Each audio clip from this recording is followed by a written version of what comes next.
ایک زمانے کی بات ہے کہ ایک بادشاہت تھی۔ اس بادشاہ کی صرف ایک ٹانگ اور ایک آنکھ تھی، لیکن وہ نہایت عقل مند اور مہربان تھا۔ اس کی رعایا اس کی وجہ سے خوشحال اور تندرست زندگی گزار رہی تھی۔ ایک دن بادشاہ محل کے راہداری سے گزر رہا تھا اور اپنے آباء و اجداد کی تصویریں دیکھ رہا تھا۔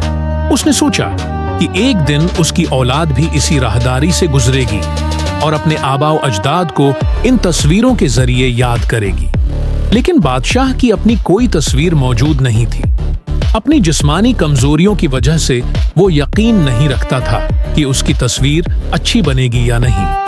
چنانچہ اس نے اپنے اور دوسرے ملکوں کے مشہور مصوروں کو دربار میں بلایا اور اعلان کیا کہ وہ اپنی ایک خوبصورت تصویر بنوانا چاہتا ہے جو محل میں لگائی جائے۔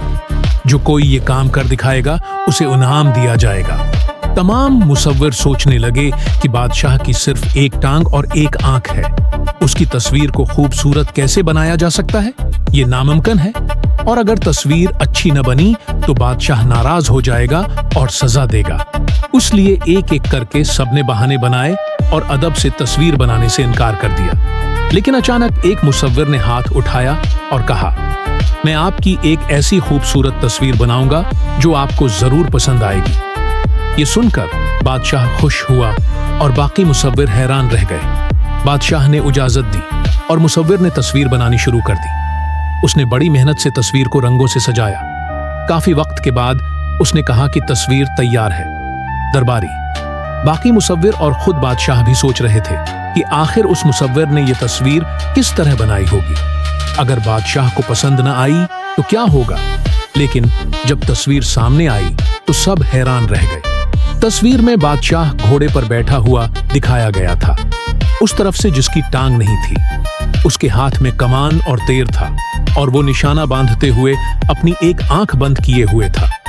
اس طرح مصور نے بڑی ہوشیاری سے بادشاہ کی کمزوریوں کو چھپا کر اس کی تصویر کو خوبصورت بنا دیا۔ بادشاہ تصویر دیکھ کر بے حد خوش ہوا اور مصور کو بہت انعام دیا۔ ہمیں ہمیشہ دوسروں کے بارے میں مثبت سوچنا چاہیے اور ان کی کمی کو نظر انداز کرنا چاہیے۔ ہمیں کمزوریوں پر دیکھنے کے بجائے ان کی خوبیوں پر فوکس کرنا چاہیے۔ اگر ہم منفی حالات میں بھی مثبت انداز فکر اختیار کریں تو ہم اپنے مسائل کو زیادہ بہتر طریقے سے حل کر سکتے ہیں۔